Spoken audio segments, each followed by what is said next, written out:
नमस्कार। City post में आपका स्वागत है। मैं हूं आपके साथ मुकेश कुमार सिंह। हमारी खास पेशकश चुनावी तर्कस में आपका स्वागत है। आज इस कार्यक्रम में हम आपको मिलाने जा रहे हैं किशोर कुमार मुन्ना से, जिनकी प्रबल दावेदारी थी सहरसा विधानसभा क्षेत्र में, लेकिन पार्टी के मजबूत सिपाही होने के बावजूद पार्टी ने इन्हें टिकट नहीं दिया। अब इनकी अगली रणनीति क्या है, क्या ये आगे करने वाले हैं, तमाम मसलों पर हम उनसे बात करने जा रहे हैं। सबसे पहले तो किशोर कुमार मुन्ना जी, सिटी पोस्ट में आपका स्वागत है। आपको भी शुभकामना है। मुन्ना जी, जिस तरह से चुनाव का समय आ चुका है, बिगुल फूंका जा चुका है, प्रत्याशी जो है अब चुनावी समर में कूद चुके हैं। आप तीसरे चरण वाले चुनाव के प्रत्याशी थे, लेकिन बीजेपी ने आपको एक तरह से ठेंगा दिखाया। आखिर क्या वजह माने? देखिए, बीजेपी ने क्या किया अब वो सवाल नहीं है। जनता ने आदेश दिया है कि आपको चुनाव लड़ना है और अब हम फिर 19 तारीख को नामांकन करेंगे। जनता के आदेश से नामांकन करेंगे। भारतीय जनता पार्टी किसको चुना? भारतीय जनता पार्टी में मैं तो इसीलिए गया था कि राष्ट्रवाद, शुचिता, ईमानदारी के लिए गया था। कार्यकर्ताओं का सम्मान वहाँ मिलता है, इसके लिए मैं गया था। और मैं गया नहीं था, भारतीय जनता पार्टी के बड़े नेताओं ने मुझे ले गया था। और मैं नरेंद्र मोदी के विचार से प्रभावित होकर, राजनाथ सिंह से प्रभावित होकर, श्यामा प्रसाद मुखर्जी और दीनदयाल जी से प्रभावित होकर मैं उसमें गया था। लेकिन मुझे ये नहीं मालूम है कि बिहार में वैसे कौन नेता हैं जो दीमक के तरह बीजेपी को खत्म करना चाहती है। बीजेपी क्यों नहीं, पूरे देश में बीजेपी की सरकार बन गई, लेकिन बिहार में 15 साल से बैसाखी पर है। क्या कारण है? आपने टिकट किसको दिया जिसको 2015 में जनता ने सर्वाधिक मतों से हरा दिया? 2010 में एक सामान्य कार्यकर्ता, यहाँ का लोकप्रिय एमएलए था, उसका टिकट आपने काट दिया। और क्यों काटा? उस समय हल्ला हुई थी तो मुझे विश्वास नहीं होता था कि, लेकिन अब तो लगता है कि 2000 वैसे उम्मीदवार को फिर आपने टिकट बना दिया। पहले आपने संसदीय बोर्ड से पास कर दिया कि भाई एक महिला को टिकट देंगे, जो उसी महिला मोर्चा की अध्यक्षता थी। वो क्षेत्र आ जाती है, फिर उसको बदल दिया जाता है। तो आखिर बदलने का कारण क्या है? तो मुझे चला कि धन में बहुत ताकत होता है और कुछ नेता ऐसे हैं जो ये काम करते हैं।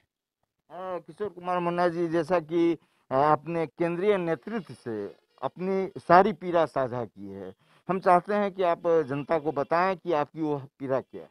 नहीं, सवाल है कि जो पीड़ा है, अरे भाई हम तो राजनीतिक कार्य करता है ना, हम तो कोई, मेरा दूसरा धंधा है नहीं। मैं 24 घंटा राजनीति करता हूँ, 365 दिन करता हूँ, ईमानदारी से करता हूँ। मैं कोसी के जन जन के लिए काम करता हूँ। अब दूसरे लोग क्या करते हैं वो सबको मालूम है। चुनाव लड़ते हैं, जीतते हैं तो उनका विस्तार होता है व्यापार का, हारते हैं तो फिर व्यापारी बन जाते हैं। हम तो कोई डॉक्टर नहीं है कि चुनाव हार जाएंगे तो फिर डॉक्टरी करने लगेंगे। राजनीति में लोग इसलिए आता है होल टाइमर कि भाई हमें देश का सेवा करना है, समाज का सेवा करना है। तो इस परिस्थिति में क्या कहना है?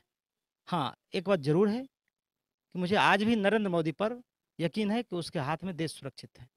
नीतीश कुमार पर मुझे नीतीश जी बहुत मानते थे। मुझे आज भी लगता है बिहार का हित नीतीश जी के हाथों में। लेकिन सवाल ये नहीं है, Bharatiya Janata party with the different party अब बोलते थे, दूसरों से भिन्न पार्टी, तो कहाँ चला गया भाई? एक एक्स एमएलए आईसीयू में भर्ती हो जाता है, उसका कौन जवाब देगा? सहरसा की जनता तो तय कर दी है क्या करना है।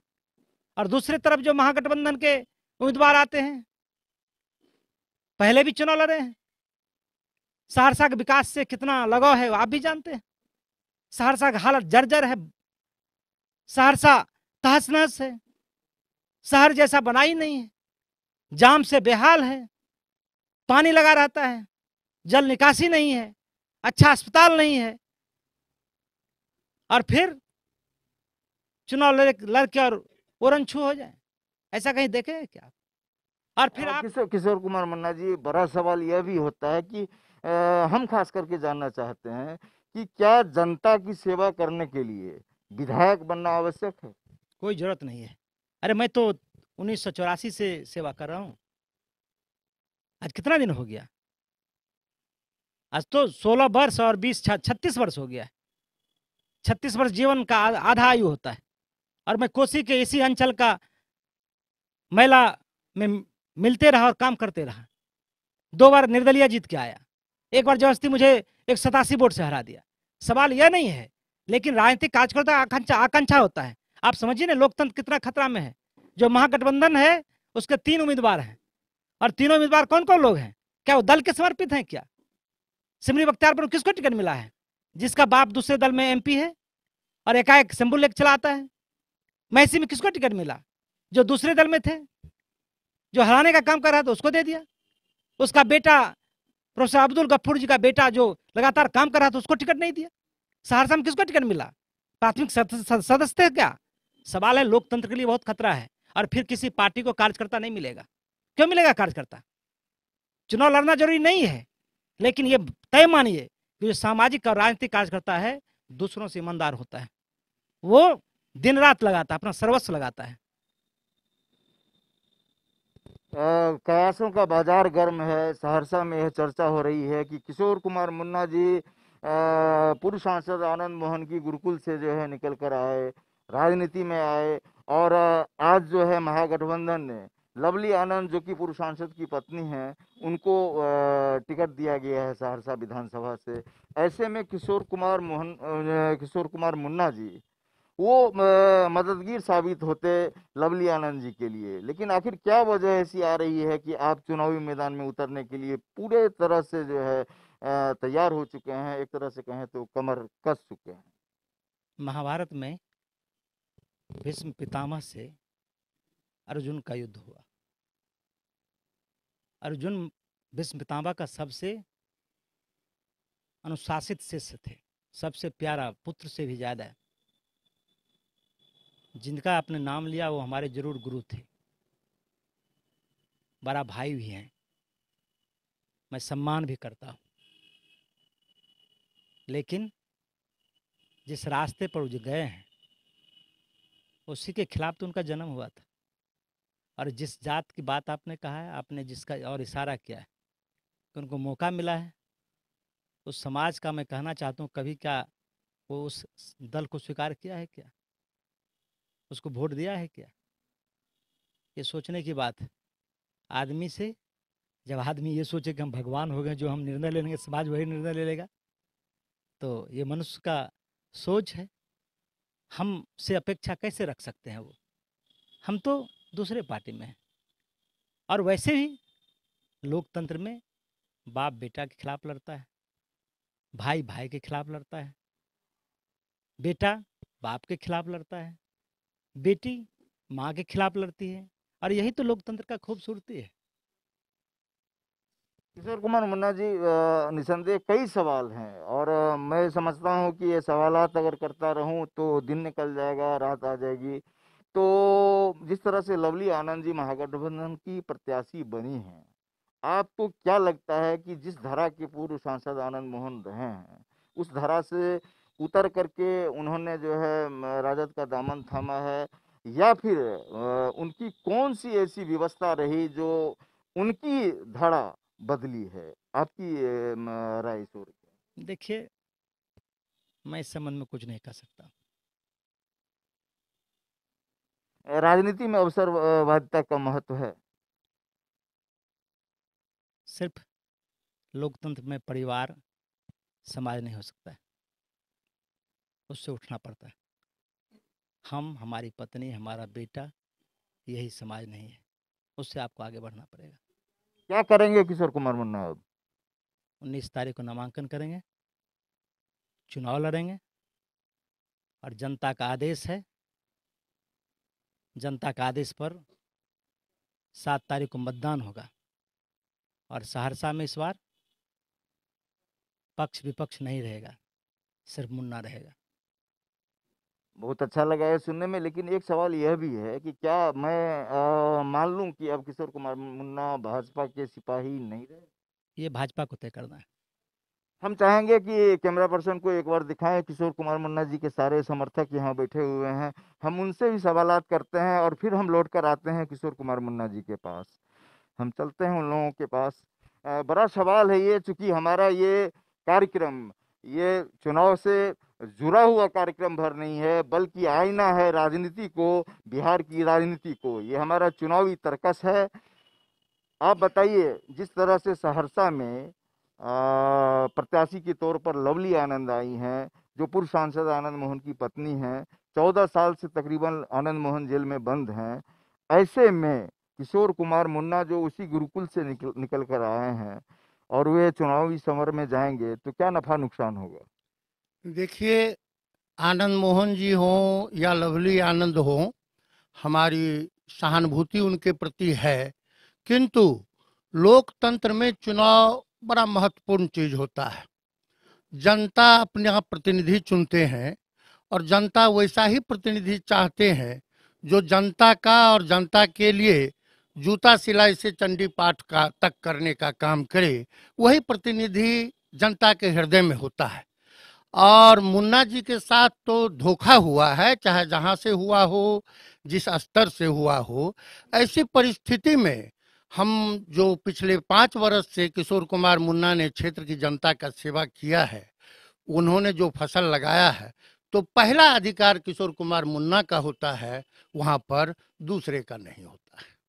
देख रहे हैं कि किशोर कुमार मुन्ना के पक्ष में जो यहाँ लोग बैठे हुए हैं, वे खुली बात कह रहे हैं। उनका साफ कहना है कि किशोर कुमार मुन्ना सहरसा से दावेदार थे और पुख्ता दावेदार थे, मजबूत दावेदार थे, लेकिन उनको पार्टी ने दरकिनार किया। हम और कुछ लोग हैं, उनसे जुड़ते हैं। आप क्या कहें, हमें छोटे से कम शब्दों में कहें कि किशोर कुमार मुन्ना जी का चुनावी मैदान में उतरना कहाँ तक जायज है? एक छोटी सी बात है। 2015 में सुपौल विधानसभा क्षेत्र से विजेंद्र बाबू के अगेंस्ट में खड़ा होने के लिए भारतीय जनता पार्टी को कद्दावर नेता नहीं मिल रहा था। वैसे समय में मुन्ना जी को टिकट दिया गया और ये पार्टी के कार्यकर्ता और सिपाही होने के नाते एक बार में स्वीकार किए और चले गए और इनकी हार भी हुई उसमें। लेकिन उस दिन से वो विचार कर लिए कि मैं हमको सहरसा में रहना है, सहरसा से खड़ा होना है, सहरसा की धरती का सेवा करना। आज तक सेवा कर रहे हैं। इनको टिकट नहीं देना ये हम लोग के लिए, उनके लिए, शहर वालियों के लिए दुर्भाग्य की बात है। चूंकि हम सभी समर्थकों की राय नहीं ले सकते हैं, एक बार हम फिर जो है किशोर कुमार मुन्ना जी से जुड़ते हैं। आपने देखा कि यहाँ पर एक लंबी भीड़ है, हालांकि हम पहली मंजिल पर खड़े हैं अभी, और नीचे काफ़ी लोगों का कारवां है, समर्थकों का कारवां है। हम उस तस्वीर को आपको नहीं दिखा पा रहे हैं। हम एक बार फिर मुन्ना जी से जुड़ते हैं। मुन्ना जी, आखिरी सवाल हमारा। आपने कहा कि लोकतंत्र में सब कुछ जायज़ है और सब कुछ वह जायज है जिसके लिए जनता किसी को अगर अपना आशीर्वाद दे, जनता जिसको अपना प्रतिनिधि स्वीकारे, वह असली जो है प्रतिनिधि होते हैं। तो चुनावी मैदान में आप 19 तारीख को नामांकन करने वाले हैं। क्या आपको लगता है कि इस चुनावी समर में आप सिर्फ बुटकर कटवा के रूप में रहेंगे या एक मजबूत उम्मीदवार के तौर पर रहेंगे? क्या जनता आपको स्वीकार करेगी? क्या सहरसा को किशोर कुमार मुन्ना के रूप में विधायक मिलेगा? देखिए, लोकतंत्र में मैं ये नहीं कहा कि सब कुछ जायज। ये सब कुछ जायज रहेगा तो लोकतंत्र रहेगा ही नहीं। लोकतंत्र नैतिकता से चलता है, निष्ठा से चलता है, समन्वय से चलता है। और रह गया भटकटुआ का, तो वक्त बताएगा, समय आने दीजिए। क्या माने हम? मुझे इसका आगे कुछ नहीं कहना है।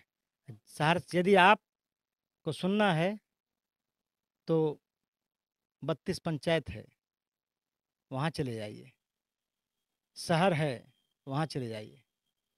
वहाँ कोलाहल क्या हो रहा है उसको सुन लीजिए। मैं अपने मुंह से कुछ नहीं कहना चाहता। किशोर कुमार मुन्ना जी ने साफ कर दिया है कि वे अपने मुंह से कुछ भी कहने वाले नहीं हैं, लेकिन इन्होंने बातचीत के दौरान यह स्वीकार किया कि आनंद मोहन इनके गुरु रहे हैं और वो बहुत सम्मान देते हैं बड़े भाई के रूप में। लेकिन जिस तरह से लवली आनंद की दावेदारी सहरसा में हुई है, वह कहीं से भी लोकतंत्र के लिए सही नहीं है। और जनता का जो रुझान है वो दिख रहा है, ये हमें पंचायत गिना रहे हैं, इनका साफ कहना हुआ इशारे इशारे में कि जनता इनको पहले से जो है स्वीकार कर चुकी है और परिणाम जो आगे आएगा वो इनके पक्ष में आएगा।